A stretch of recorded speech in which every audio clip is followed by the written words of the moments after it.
Stock మార్కెట్లో invest చేసే ముందు మీ యొక్క స్టాక్ అడ్వైజర్తో కానీ లేదా మీ యొక్క ఓన్ రీసెర్చ్ అనాలిసిస్తో ఇన్వెస్ట్మెంట్ చేయాల్సిందిగా కోరుచున్నాను. ఈ వీడియో కేవలం ఎడ్యుకేషన్ పర్పస్ కోసం చిత్రీకరించడం జరిగింది. We are not responsible for your trading and investment. Also we are not SEBI registered అండి. హాయ్ అండి, మార్కెట్ మిత్రులందరికీ నమస్తే అండి. So thank you so much. ఈ వీడియో ఎక్కడి వరకు క్లిక్ చేస్తాను, చాలా థ్యాంక్ యూ. ఈ రోజు అయితే ట్రేడింగ్ అయితే ఆప్షన్ ట్రేడింగ్ ఒకటి చేస్తానండి.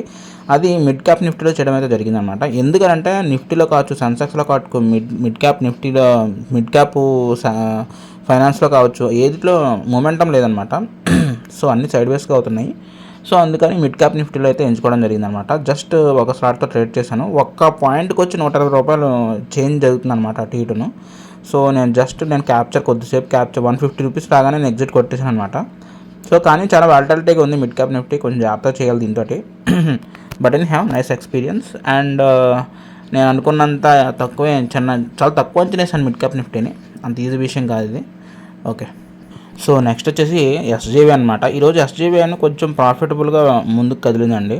అంటే కేవలం ఈ ఒక్క రోజులోనే 2.26% అప్ ట్రెండ్ అయితే వచ్చిందనమాట ఈ ఎస్జేబీఎన్లోను.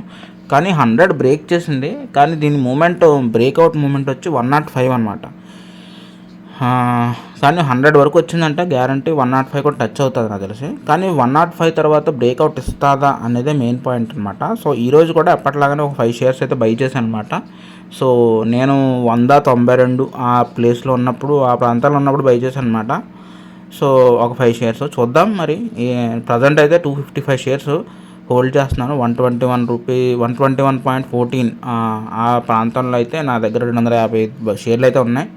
సో 121 బ్రేక్అవుట్ అవుతుందా లేదో చూడాలన్నమాట ఇంకా.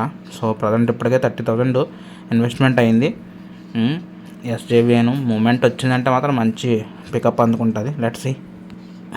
సో ఈటీఎఫ్ విషయానికి వస్తే 34 డేస్లో ఇది ఎగ్జిట్ అవ్వాలన్నమాట. నేను మ్యాక్సిమం 34 డేస్ రాని అన్నాను కదా, మ్యాక్సిమం మూమెంట్ ఏంటనేది ఇది చెప్పేస్తుంది. సో ప్రజెంట్ సిచ్యువేషన్ అయితే ప్రాఫిట్లో ఉన్నప్పటికీ కూడా, బట్ చూస్తున్నట్లయితే ఈటీఎఫ్ ఆల్మోస్ట్ ఇప్పటికే నేను వన్ వీక్ నుంచి హోల్డ్ చేస్తున్నాను అనమాట. సో ఇంకా ప్రాఫిట్స్ ఇంకా పూర్తి స్థాయిలో రాలేదనమాట. బట్ చూడాలి, వెయిట్ చేద్దాం. స్టిల్ ఇంకా 34 డేస్ ఉంది కాబట్టి ఫుల్ పుష్ చేస్తాం అనమాట. ఛానల్ కావాలని కొత్త వస్తుంది, దయచేసి లైక్ బటన్ కొట్టండి, సబ్స్క్రైబ్ చేయండి. డిస్క్రిప్షన్లో ఉన్న వాట్సాప్ లింక్ ఒకటి ఉంది కదా, సో దాన్ని క్లిక్ చేస్తే మీకు తెలిసిన ఐడియాస్ ఏమైనా ఉంటే మీరు నాతో షేర్ చేయొచ్చు. నాకు తెలిసిన ఐడియాస్ నేను షేర్ చేసుకుంటాను. ఇన్ఫర్మేషన్ అనేది ఎక్స్చేంజ్ అయితే మాత్రమే నాలెడ్జ్ గెయిన్ అవుతాయని నా ఉద్దేశం అంటే ఈ స్టాక్ మార్కెట్లో ఎస్పెషల్లీ.